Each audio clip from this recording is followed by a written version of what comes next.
Hello student. आज जो हम टॉपिक पढ़ेंगे वो है मैकेनिज़्म ऑफ ब्रीथिंग।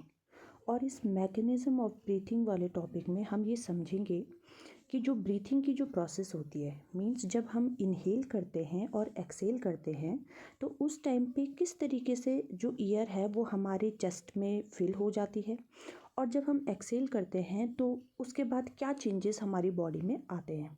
ठीक है, तो ये ब्रीथिंग का जो मैकेनिज़्म है उसमें सबसे पहले ये 2 फेजेस में होती है।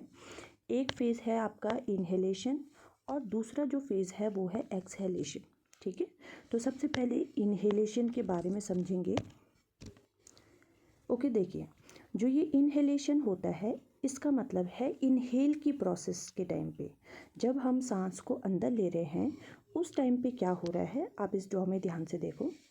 जैसे ही हम क्या करते हैं, इनहेल करते हैं, जैसे ही एयर हमारे बॉडी में एंटर करती है उस टाइम पे जो हमारे लंग्स हैं, लंग्स में इतनी स्पेस होनी चाहिए कि वहाँ पर एयर इजीली आ सके, फिल हो सके। तो स्पेस बनाने के लिए जो हमारी रिब है उसको मसल्स क्या करती है, मसल कॉन्ट्रैक्ट करती हैं, और जब मसल कॉन्ट्रैक्ट करती हैं वो रिब को आउटवर्ड आउटवर्ड डायरेक्शन में, मीन्स बाहर की तरफ क्या करती हैं, मूव करवाती हैं। ठीक है, इससे शो करते हैं। देखो, जो ये हमारी रिब्स है, ये रिब्स क्या होती है, मसल कांटेक्ट करती है। तो जब मसल कांटेक्ट करेगी वो रिब को क्या करती है, अपनी तरफ मतलब बाहर की तरफ आउटवर्ड और अपवर्ड डायरेक्शन में क्या करती है, मूव करवाती है। अब ये जब इनहेल हम करेंगे तो रिब हमारी आउटवर्ड डायरेक्शन में थोड़ा बाहर की तरफ क्या करती है, मूव करती है। और जब रिब्स जो हमारी हैं वो बाहर की तरफ मूव करती हैं तो लंग्स के लिए क्या बन जाता है, चेस्ट जो कैविटी है हमारी वो क्या हो जाती है, बढ़ जाती है। तो लंग्स में स्पेस बन जाते हैं जिसमें एयर क्या हो जाती है, ईजिली फिल हो जाती है। इसी इनहेल की प्रोसेस में और ज़्यादा कैविटी बनाने के लिए जो नीचे से ये जो डायफ्राम होता है ये क्या करता है, डाउनवर्ड डायरेक्शन में, मतलब अभी ये जो डायफ्राम है अभी ये अपवर्ड डायरेक्शन में है। ठीक है, जैसे ही हम इनहेल करते हैं ये कैविटी बनाने के लिए ये जो डायफ्राम है ये नीचे की तरफ मूव करने लग जाता है, इस तरीके से हो जाता है, डाउनवर्ड डायरेक्शन में मूव करता है। तो आप देखेंगे कि जैसे ही डायफ्राम डाउनवर्ड डायरेक्शन में मूव करता है यहाँ पर क्या हो जाता है, एयर के लिए स्पेस बन जाता है। तो ज़्यादा से ज़्यादा एयर जो हम है वो हमारे लंग्स में ईजिली फिल हो जाती है। ठीक है, ये सारी प्रोसेस होती है इनहेलेशन में। अब आ जाते हैं हम एक्सेलेशन में। जब एयर हमारी कार्बन डाइऑक्साइड जब हमारी लंग से बाहर की तरफ मूव करती है, जब हम एक्सेल करते हैं तो उस टाइम पे जो हमारी जो मसल है, जो यहाँ पर तो मसल कांटेक्ट हो रही थी तो वो रिब को अपनी तरफ आउटवर्ड डायरेक्शन में मूव करवा रही थी।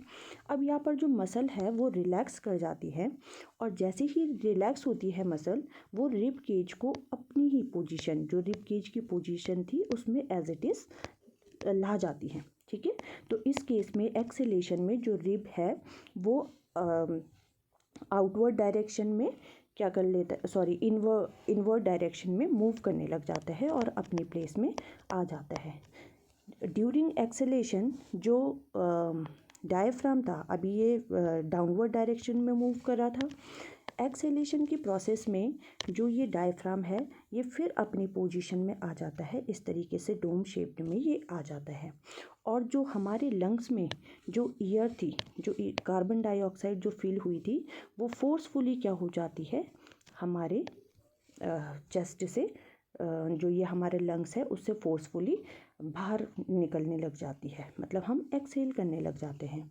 तो जो मसल है, मसल हमारे इनहेल और एक्सहेल की प्रोसेस में क्या कर रहे हैं, इन्वॉल्व हो रहे हैं और हेल्प कर रहे हैं, कैविटी, चेस्ट कैविटी बनाने में हेल्प कर रहे हैं ताकि ज़्यादा से ज़्यादा एयर जो है वो हमारे लंग्स में आ सके, और जब हम एक्सहेल करें तो फोर्सफुली वो एयर क्या हो सके, हमारी बॉडी से बाहर हो सके।